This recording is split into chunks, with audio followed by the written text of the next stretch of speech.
Finally, we found the last person we need after all. I'm Helig Cross. I'm leading an expedition to the land south of Dalantarth, the teeth of Naros, and we could use another strong back. A mage is always good to have on an expedition like this, except for Cash, but maybe he'll come around. During one of my other campaigns, I chanced upon a diary of an Almain monk, Denric the Crazed. Said he found a way to the land south of Dalantarth. After reading what he found there, cities of gold, fountains of sapphires, I decided I wanted to see this land for myself. Been a mercenary for about 20 years now. Toured with the Warsworn, but didn't take quite as much pride in the work as they wanted.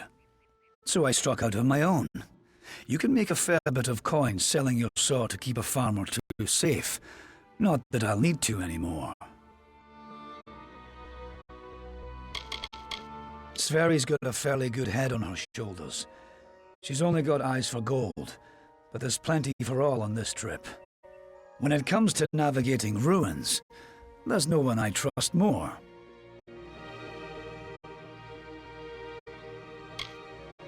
We're in the foothills of the Teeth right now. It's not the easiest place to reach, sheer cliffs of stone, and few passes through them. Few facts. The only record of a successful journey there was by an Almain missionary named Denric, returned half dead and maddened to hell. He claimed the southern land as home to a miraculous city, wrought of gold and trimmed with silver. Even said it floated above the earth, if you can believe it. It's hard country, damn impossible to find a pass in the mountains, but if I'm right, this cavern will take us under them.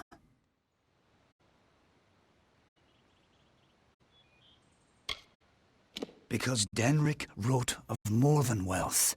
Tales of giant men, tall as houses, that slaughter any who approach. It took weeks even to convince Cash and Sverri to join me. With a fourth, we can take a bigger haul without sharing too much of it. Denric was crazed, but I don't hold him a liar. I can overlook some bogeyman's tales if there's riches to be had. Can you? Then we only need to begin. I've seen to all the logistics and all the preparations for the journey. Meet us in the Southern Passage. Let's try to cover as much ground as we can. It's the cave next to camp. I heard rumors that it was filled with artifacts that none had ever seen before. Strange carvings and huge works of stone. I don't know how dangerous it is, but I advise against being too carefree inside.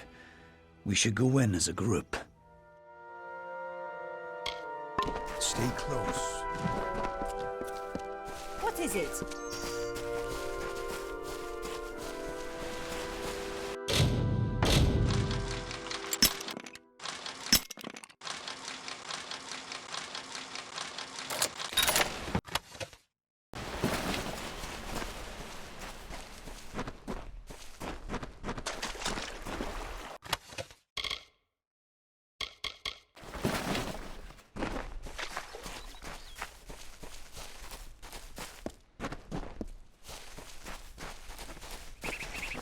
Don't...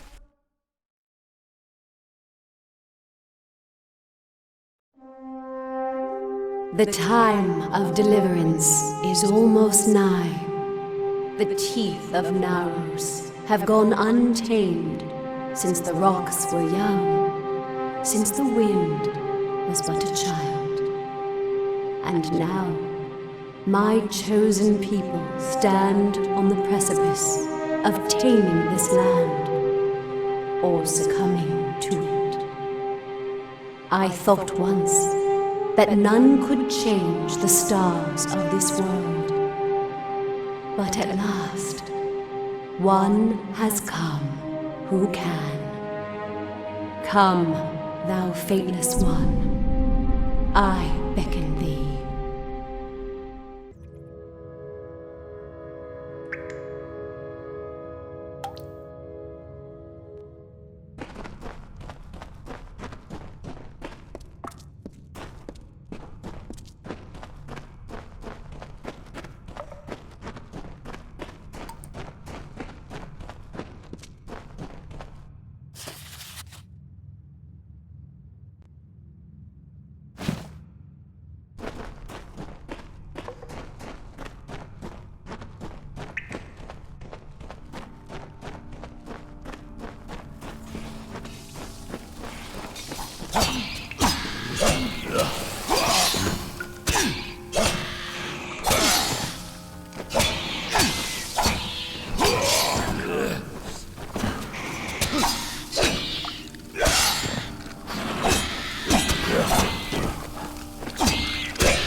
bother me. What the hell is that thing? What is that thing?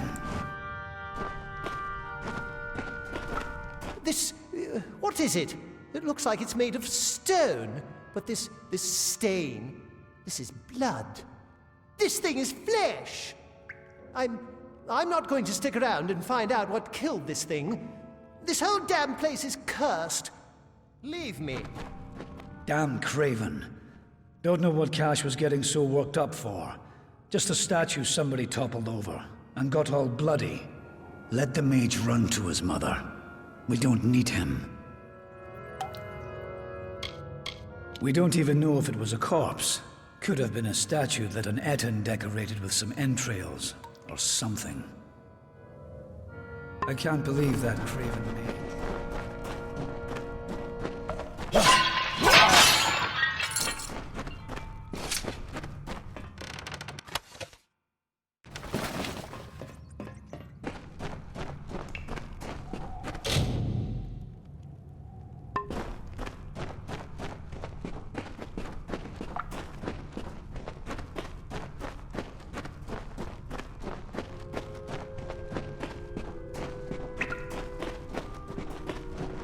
Wait a moment.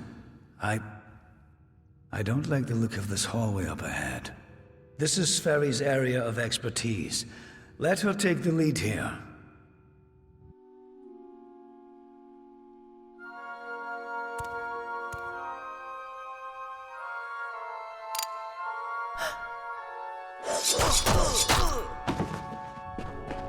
What was that? First the mage turns coward.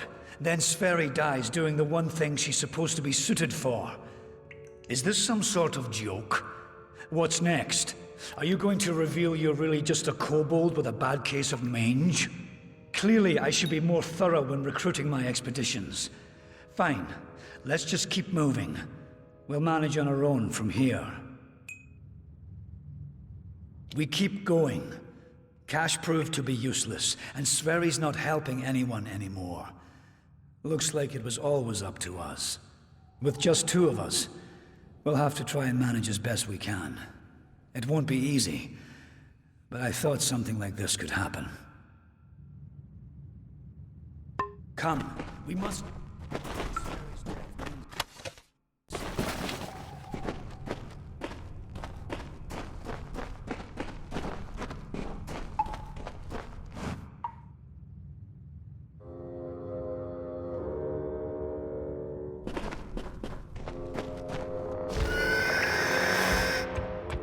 Damn, Sverri.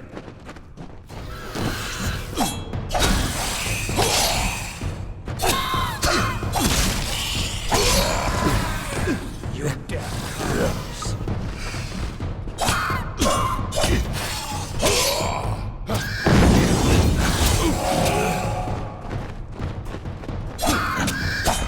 What? What in the hell were those things? I've never seen anything like them. I heard of the dangers of the southern land, but are the gods themselves conspiring against us?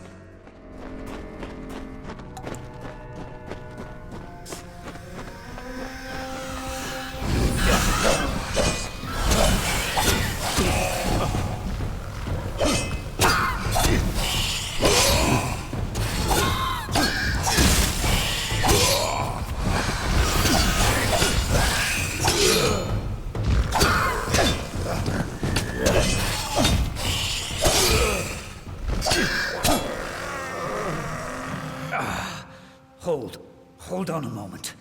One of those damn beasts hit me worse than I thought. I think I need to rest for a while. Here, I'm going to wait here. Scout the passage ahead, and see if you can find a place to make camp. Will you stop fussing over me? It's not doing either of us any good for you to stay here. We need to find some place to make camp.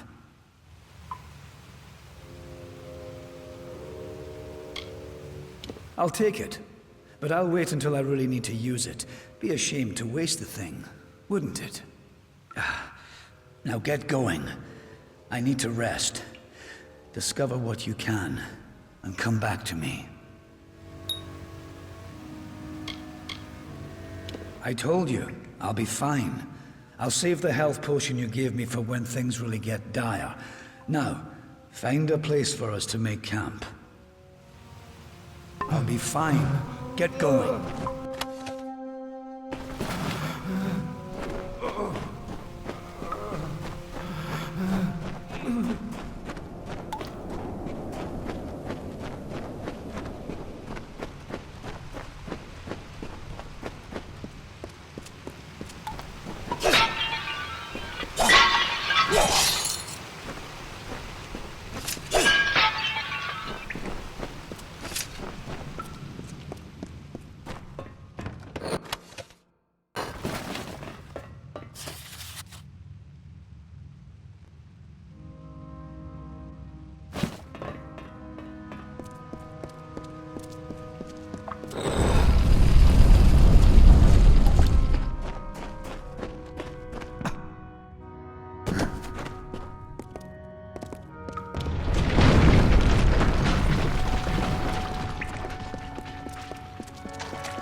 And so, after centuries, it has come to pass. The cipher has reached thy hands, Beckett. At last, my work can be completed. One who watched and waited for decades and centuries and eons, and all for this day, when thou wouldst come before me. I have read the fates of this world to find thee, unfated one. Many and long have been thy trials thus far, but there is yet another challenge thou must face, mine. Since the inception of my labors, I have always known that their fulfillment would require fate to be unbound. Such is the paradox of faith. The tapestry of fate offers no allowance for such events. Only an unfated being could complete the work I had started. So I waited, in despair and hope. And then thou came to pass. I needed thy nature, and it was created, though I had no hand in it. I see that as fate, in a way.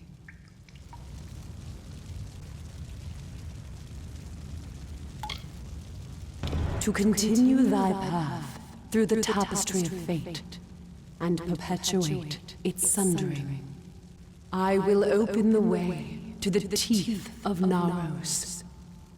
Seek the Primos, and thy duty will be made clear in time. Go now with my blessing. Go now with my purpose. For thou art beckoned.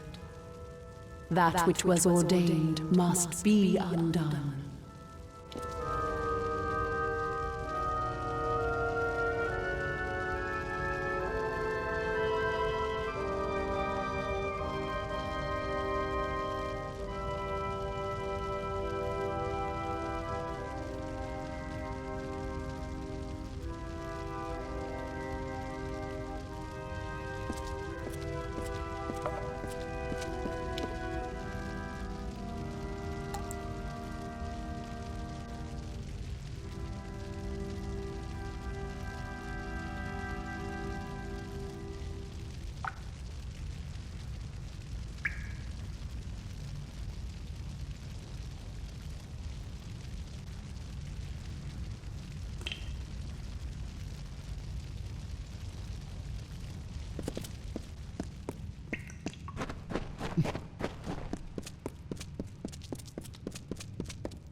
First we have an army of Jotun at our gates, and now this. I don't know you, little one, but you'll find no quarter here.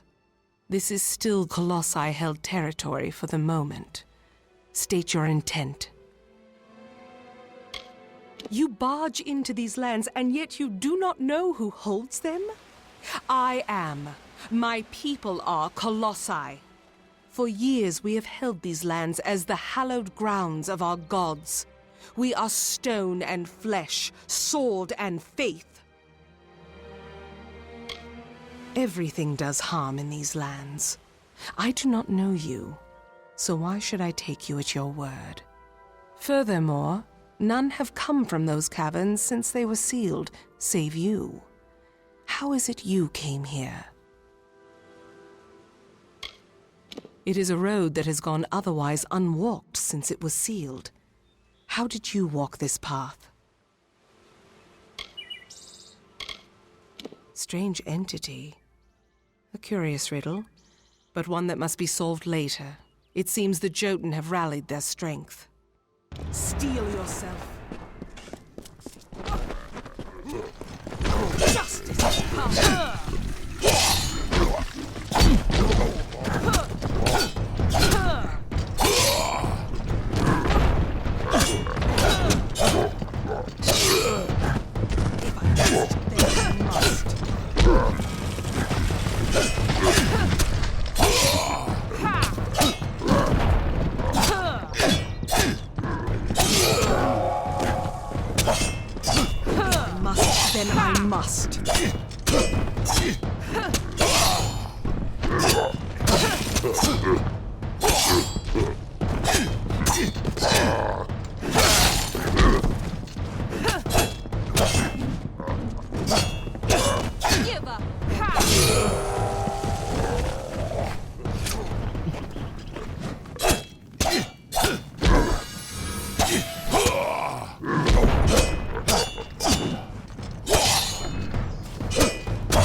that job.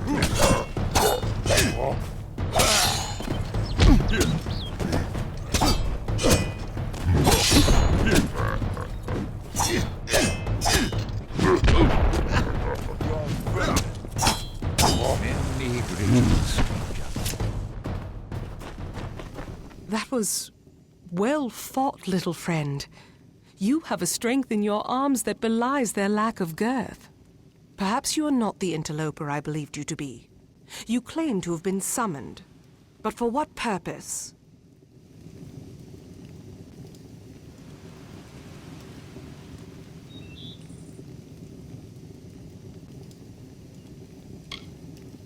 It was an old passage built by my people as our faith demanded.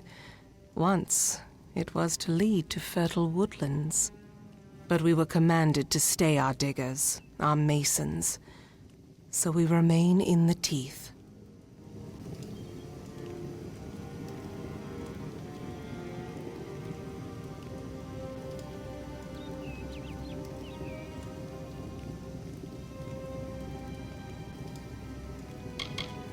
The Jotun are a savage race, but their cruelty can be controlled as easily as it can be fostered.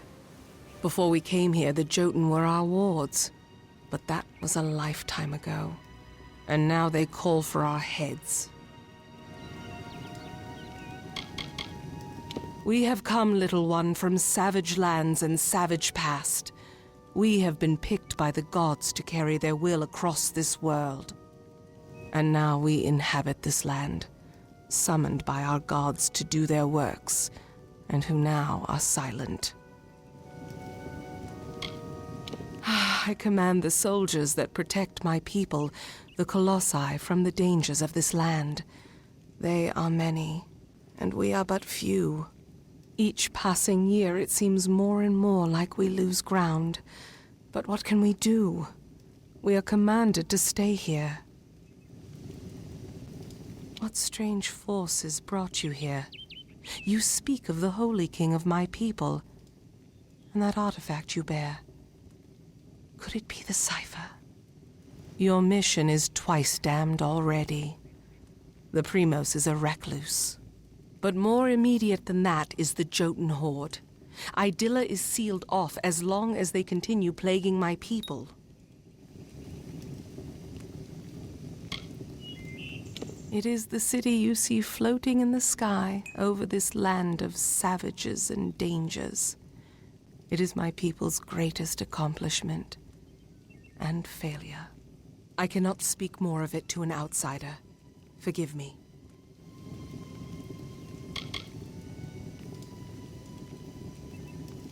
A relic of great importance to those of my people that carry the faith. I thought it was just a myth, but one who carries the cipher is much loved by the gods. So the sages of my race say. A blessing as much as a curse. He is our spiritual leader. That is all you need to know.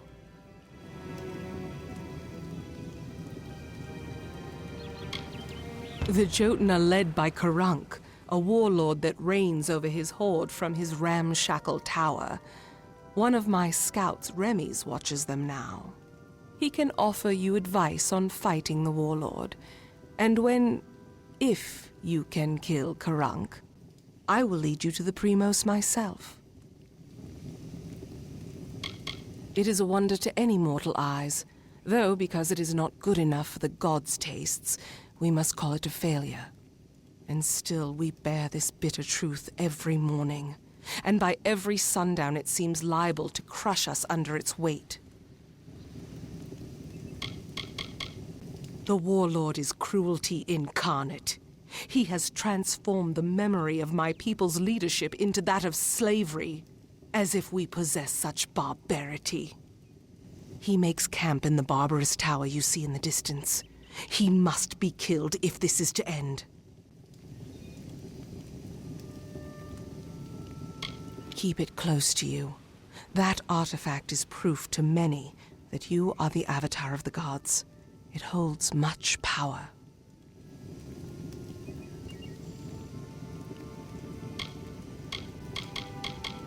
The quickest way to end their threat would be to kill their war chief, Karunk. With his death, the others will be brought to heel. Bring word to the city. They will need to know about the Jotun and this new interloper.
In the youth of Amalur lived the Uranos, existing from the hill lands alone.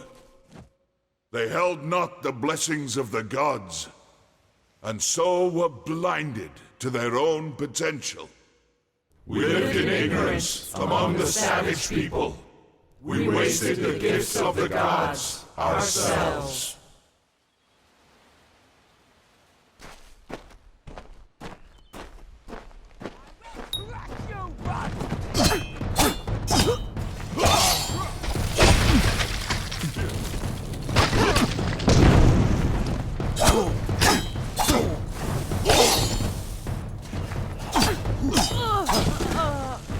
Can't hurt me, right?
Then, one Myru heard the whispered golden notes of the voice of wisdom herself, Athene.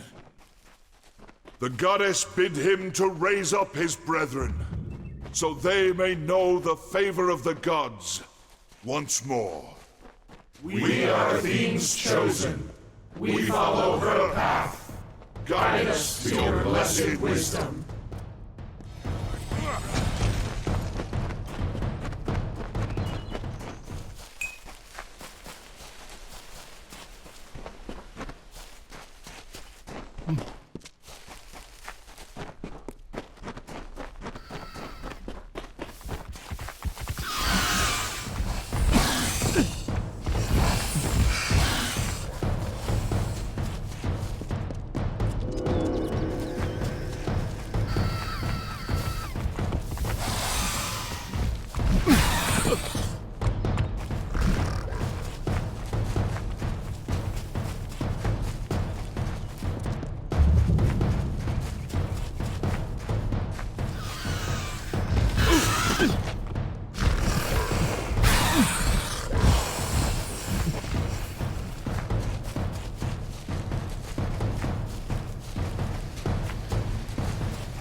And so this Myru gifted them with Apothani heart, and the newly born Colossi found deliverance.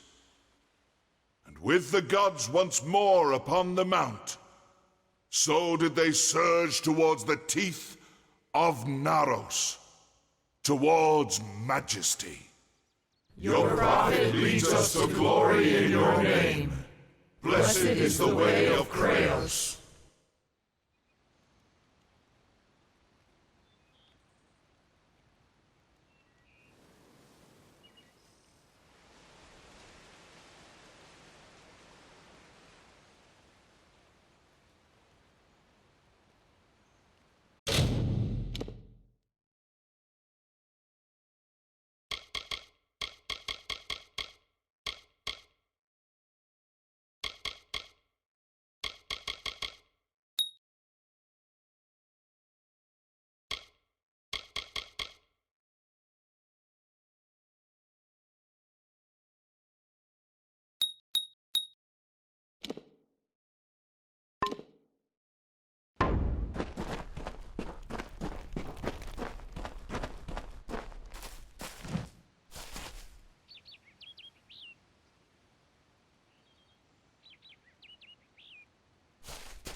What? You must be the beckoned, the blessed visitor from an unknown land. But perhaps, if you have the strength to reach these lands alone, then you are strong enough to aid me. There were tomes and prayers written in your honor centuries ago. We were forced to leave them behind, but if only you had seen them. I managed to do what I can in the way of study. There are few resources available for a student of history out here. But it is important nonetheless. Where would we be if not for historians? How would we have acclimated to this land so quickly?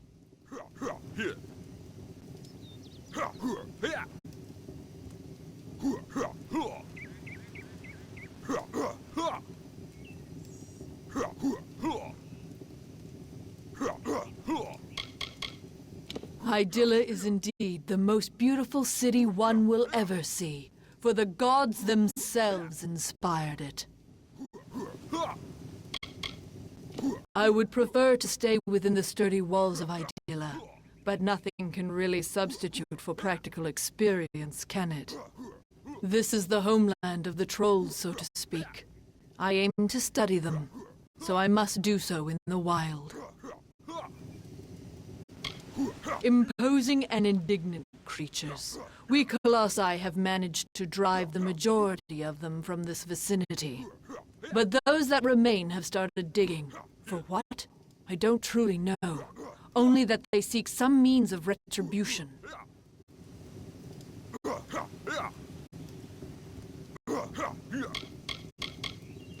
I have been studying the trolls in the area and have seen something of great concern. The trolls have unearthed a number of urns which possess a deadly magic. They are curious. For as long as we have been here, my people have not encountered the like of these urns, nor the ashes they contain. I lack the strength to face the magics of these urns, but Athene is in your thoughts. You could destroy them. The trolls believe these urns to be artifacts of the god Naros, but the ashes they contain have a vile, corrupting magic. I fear what may happen if the trolls are left in control of these urns, and the power they contain. Thank you for your help with this. The ashes contained in those urns are too dangerous. There are troll dens scattered around the teeth. It is probably best to start your search there. However, you will be able to feel the dark magic when you are near to one of the urns.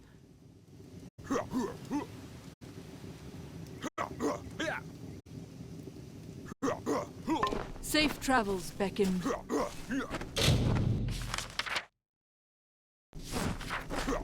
Have you destroyed all the... Oh, already?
You destroyed all the urns? What a relief! Their dark magic will no longer be attainable by the trolls. You can withstand these magics. Perhaps you can make use of this artifact I've uncovered. A grim shield, but strong. Oh, already?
What can I do for you, Beckoned?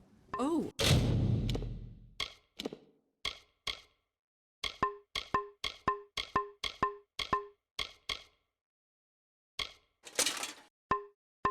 Already?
By the magnificent graces of Athene, a city was built upon gloried heights. So stood Idylla in bountiful tribute, a colossi bastion, the virtue of the Uranos. We build this for you, Athene. We build this for you, our blessed goddess.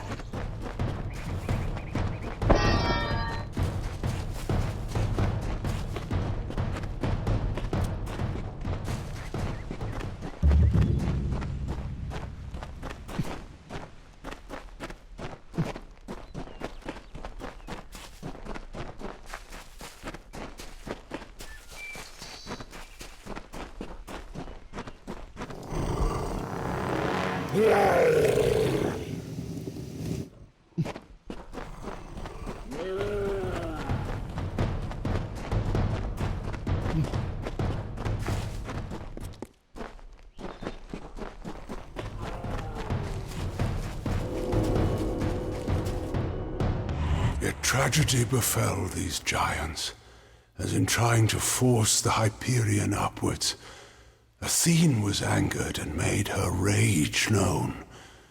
And so the life was driven from some, the faith from many.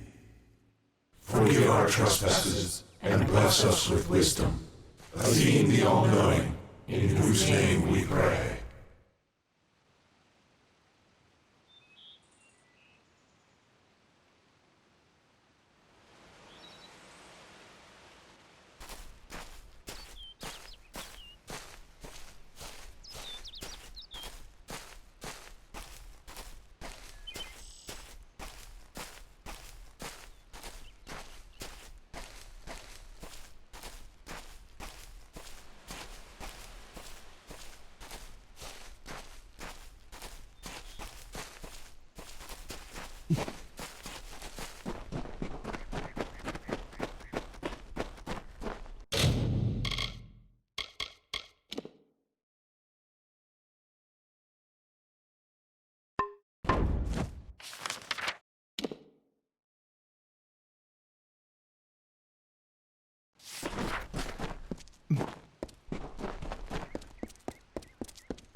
Ah! What a horrid little thing you are! Are you some kind of Jotun runt? Explain yourself quickly. The last thing I want is to give away my position. They gorge themselves daily. They fight at the slightest provocation. They pride themselves on their odor. Are these truly the menace to our society?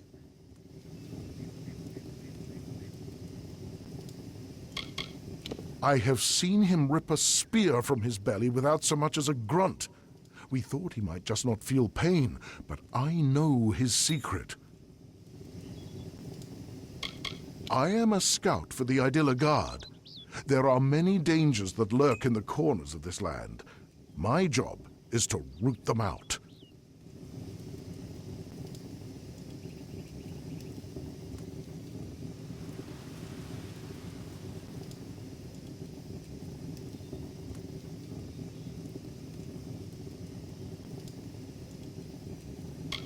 She is a competent warrior and good leader, but she's served the city almost non-stop since she became the captain of the guard. Every day she seems more strained than the day before. How long can she continue serving the city? That much I was aware of, and I knew Sakandra would send someone. But you? A sign of the times, to be sure, but if you're to do the deed, then I have information that you will need.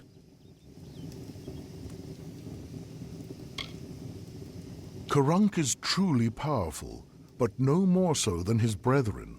It is not his strength that's troubling. It's his fortitude. 2 kobolds he keeps with him work some strange magics that heal his wounds and help him resist injury.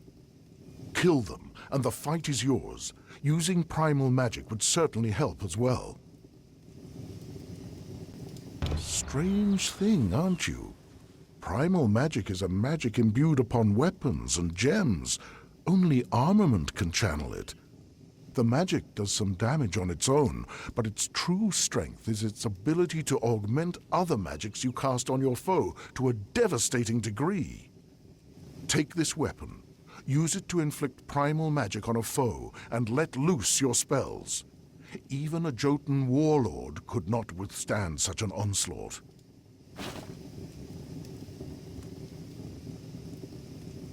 It is an older form of magic, one that does little damage on its own, but can wreak havoc when combined with elemental spells. Using weapons infused with primal magic, you can increase your foe's magical sensitivity. Even a troll's hide will have its resistances sapped. Imagine loosing your most damaging spells with no resistances. Few would survive such an onslaught.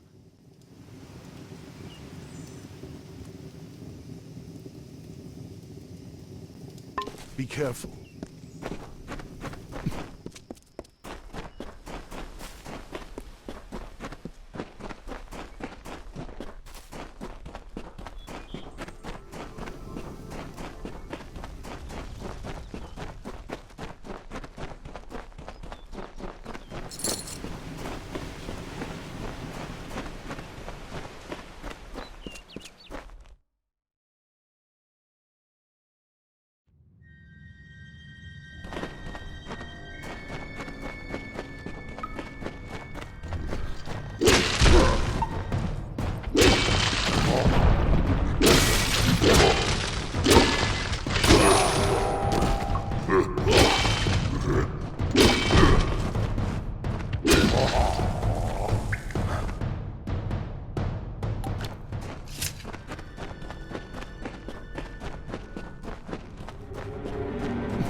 I had heard.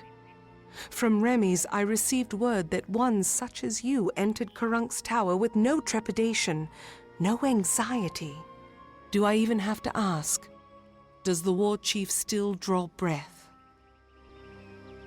It was said the gods would call their champion, and here you are, bearing the cipher, seeking the Primos. For your role in deposing the warlord, I give you this. A hammer prized among the Jotun, so I'm told.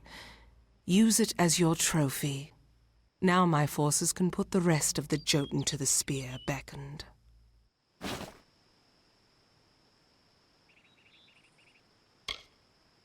Before this day, I thought it was just a myth, a lie my people told ourselves to make our sins more bearable. The beckoned is a deliverer.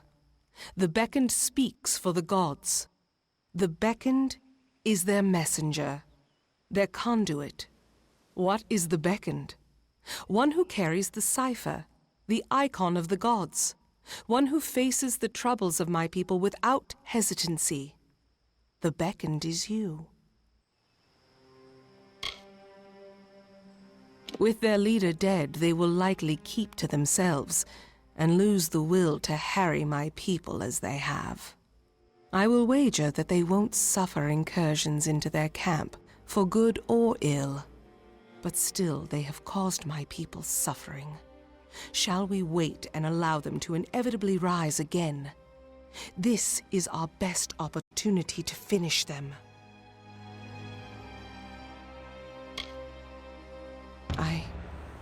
I owe you much for killing Karunk beckoned, so I will do as you say. I only hope you do not reap bitter fruit from your generosity. Now I will take you to the henge, and then to the Primos, as I promised.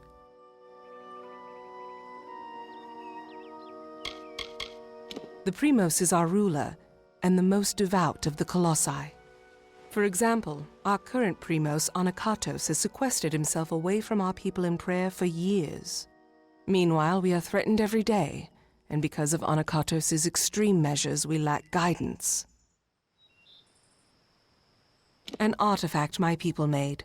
With the city in the sky, we knew we needed a way to travel from the teeth and back. The energies it focuses are the same as those that keep the city aloft. They can levitate people and objects safely.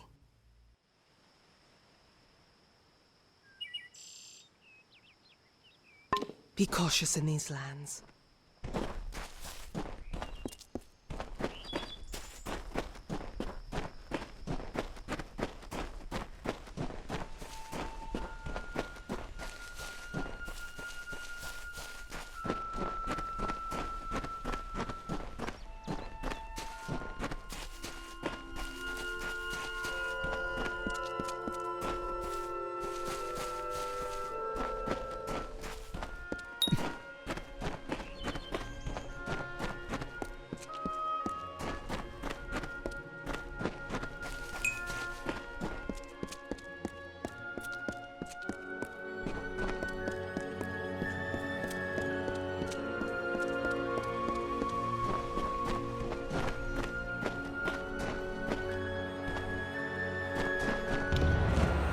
Here, beckoned. This artifact you see before us is a henge. We use it to transport to the city. It may be uncomfortable at first. I still recall retching after my first journey with it. But it is the only way into the city.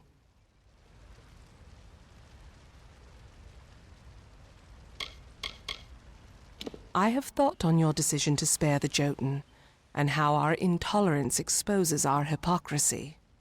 At first I saw no reason for it, the Jotun cruel and savage. Then I realized that we Colossi were that way once, until someone gave us a chance.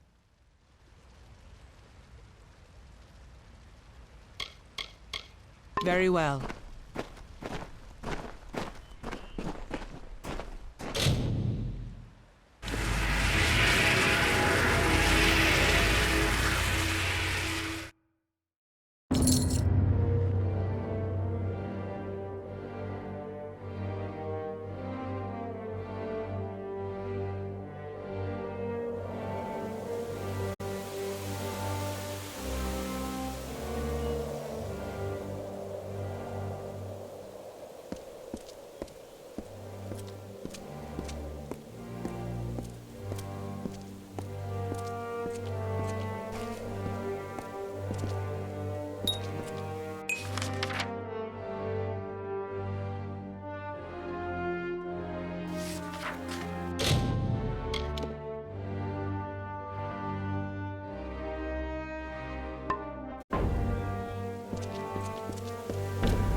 And here you have it, Idylla, our great failing. Now let us go to Anakatos. He may hide from our people's needs, but he will not refuse a visitor sent from Athene. The goddess of wisdom was our patron. Though my people worship all the Titans, they hold Athene as our personal guardian. But the gods do not look to us or listen to us. What manner of patron neglects their charge, leaves their wards to the wilderness? We are adrift in these lands, I must admit. We might have been great enough to overcome the burdens, but now we cannot. Now that the trouble with the Jotun has been solved, I am free to investigate other threats to my people, and there are many options to choose from. The gods choose the Primos to lead we Colossi, and to enact their will. Of the gods, we are the favored of Athene, the goddess of wisdom, or we were. Athene's once common words have been quiet for some time. The Primos has prayed in isolation for years, but she does not answer. Very well.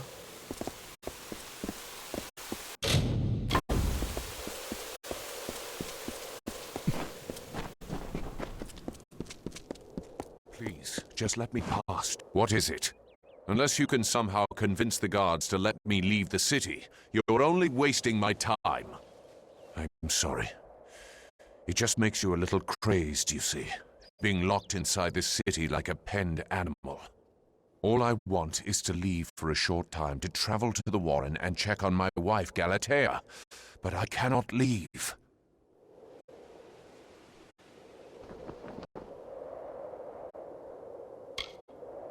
My wife and I were separated when the city was razed. I believe her to still be in the teeth of Naros. I hope she is unharmed. This city is the child I never had. I poured myself into this stone, these edifices, these reliefs. But now I have been here so long that these walls have lost their charm. They are only the bars of a prison to me. I am one of Idylla's finest masons, so much so that it seems I am an institution amongst my people. It seemed nice at first, but they handle me like a work of art, with too much caution. The stone used to build this city was dug out from the Warren. It was our main quarry, but much of it is inaccessible now. The rest is home to beasts. I did not choose to leave her beckoned. I wanted her to come with me, but she can be difficult to move to action sometimes. But I cannot retrieve her now, for I am one of the city's finest masons. The guard are under orders not to let me leave, so I do not die. All I want to know is that she is unharmed, but I've done so well for this city that I am forbidden from departing.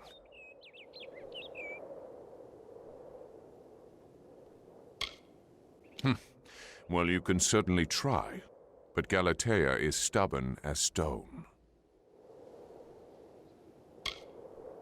Would you truly beckon? That is something. At least I will be certain that she is unharmed. I left her in the ruins of the Warren, the city's old quarry. You should search there for her.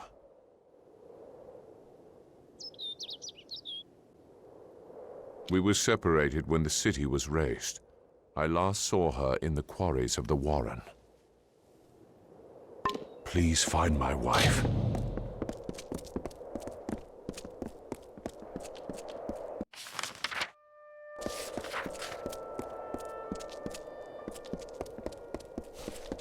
Many greetings, stranger.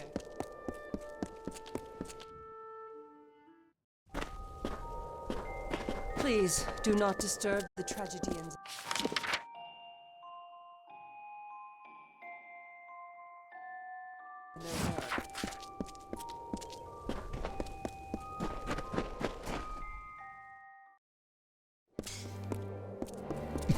How may I serve?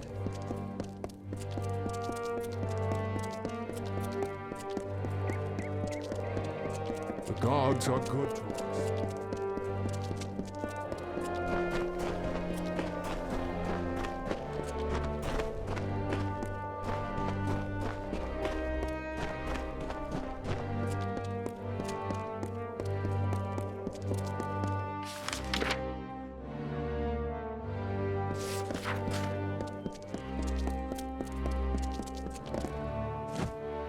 And it would seem that the deliverer of my people has found me at last. Many honored greetings to you beckoned. If you would, I have more than pleasantries to discuss. Like many, I seek your prowess. The beacon shows the path the Colossi must walk again. So it has always been claimed.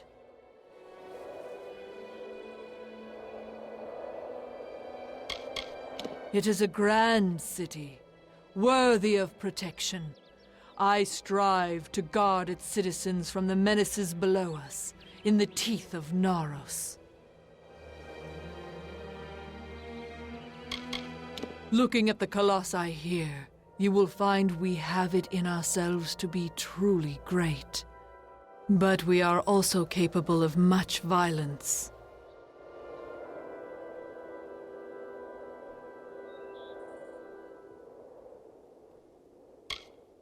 I have lost much to the beasts of this land. I aim to ensure that none share this sorrow.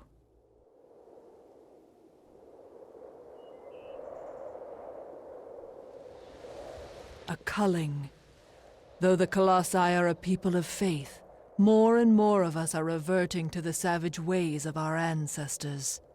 The lowest of these doubters become marauders, bloodthirsty and violent, capable of nothing but wrath. They must be purged.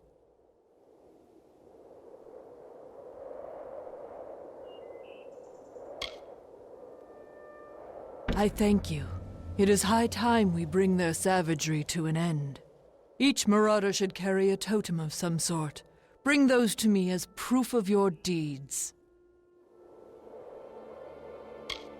The marauders have lost their reason, but not their strength.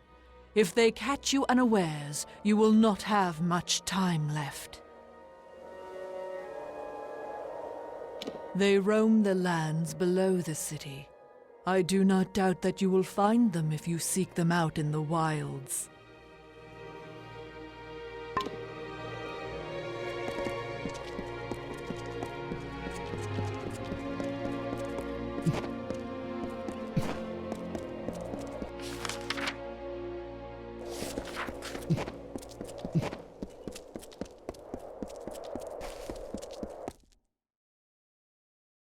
Beckoned. Greetings. Beckoned? It seems my preconceptions were off. But I still need your divine aid. The plague spreads.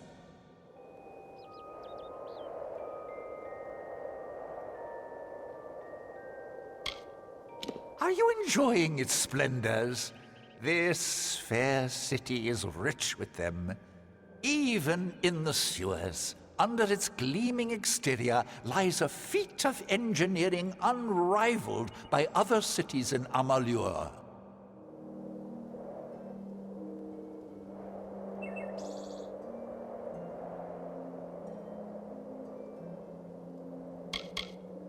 The Lycaeus breeds thinkers, philosophers. They spend their days pondering the greater meaning of existence. Such are their debates that they shake the very foundations of Idylla. For some time, non-believers have touted that the relevance of the Lycaeus has passed, but I'm confident all it needs is one brilliant lecturer to stoke its fires. I am a mason, one of many caretakers of the sewers.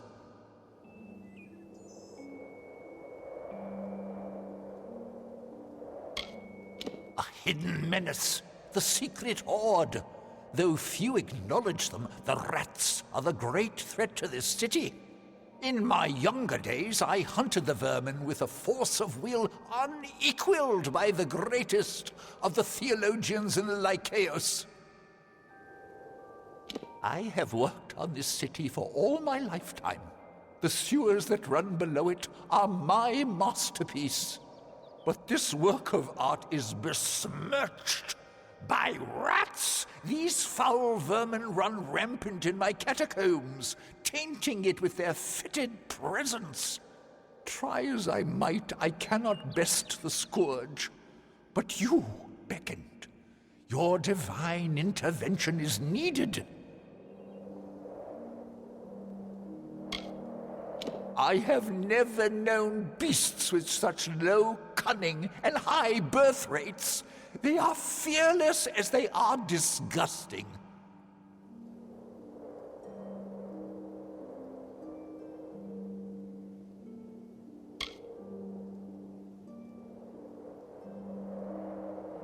I have pinpointed a much-traveled route used by the rats and seeded it with traps that can be activated on command. Find the levers that activate those traps. They've been placed on a ledge overlooking the route. When you see the rats pass below, simply pull the levers as they approach the traps. Slay the filthy vermin.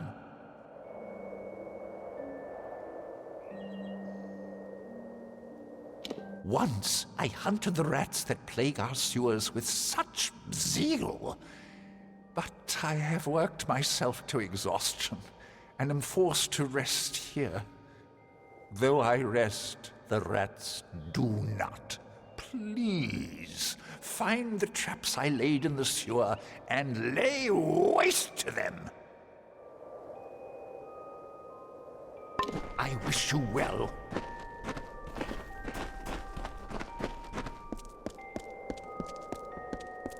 Many greetings, stranger. I expected that would arrive sooner or later.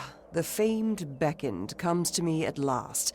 Admittedly, my request might be the smallest you will hear, but I wish to voice it nonetheless. How do you find our city, Beckoned? Grand, is it not? It is the great island of progress, as I see it. But even it cannot forget the world it left below. All the rocks you see, here and in the sewers, once rested in the teeth of Naros.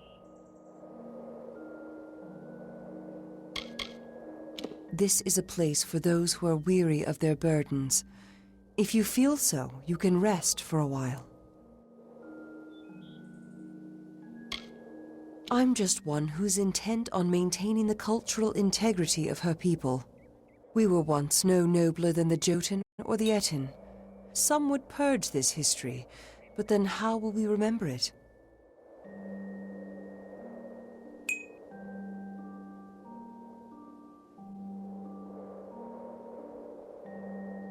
to preserve the past. All around us is the great chisel and hammer of progress, keen on dragging my people towards enlightenment. But such progress means nothing without context. I wish for someone who can find artifacts of my ancestors, reminders of our simpler times.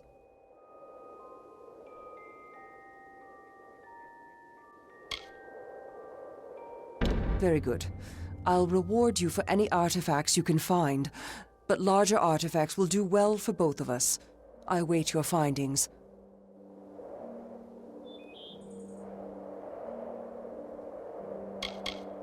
They are little things, of no intrinsic value. But as my people are so convinced to make progress, these artifacts are the few records of who we once were.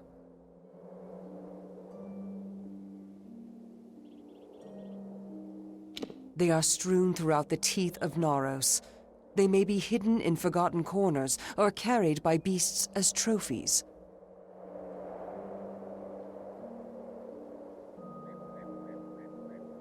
Be careful with them.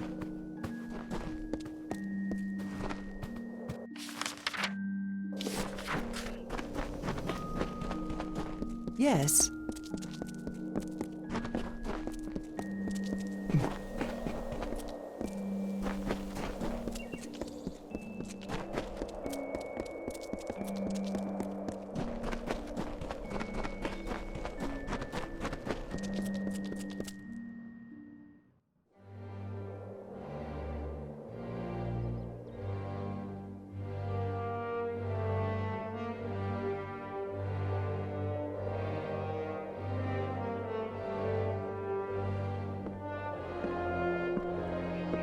Blessings to you. How may I serve?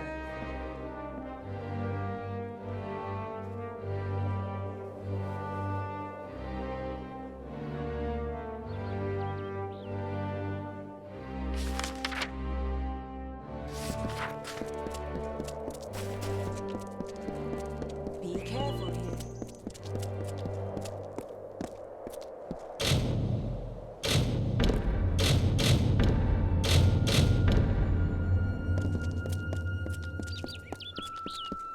You must be the beacon.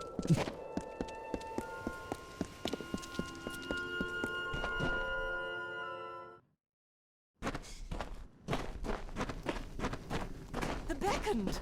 There is no weakness in relying on potions. All colossi know this.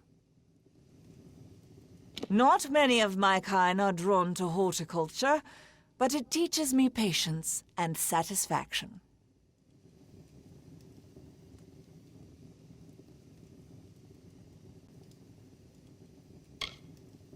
The plants of the teeth are strange compared to those from our original homeland. They require much attention and deft care, and as I've found, tiny hands. You would make a good apothecary, I wager. There are miracles, great and small, to be seen in this world if you know where to look. But the gods had no use for subtlety with us. Look at this city. You can see their love of us.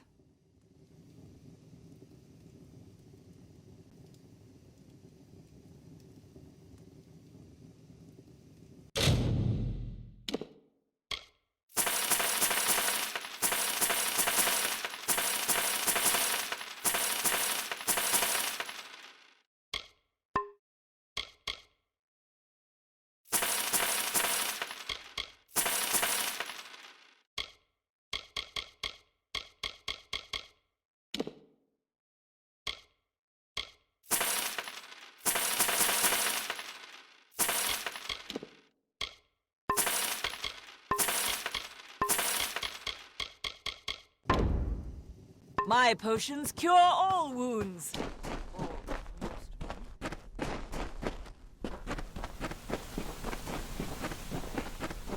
The finest. I am sure you shall find something in my stock to your liking, Beckon.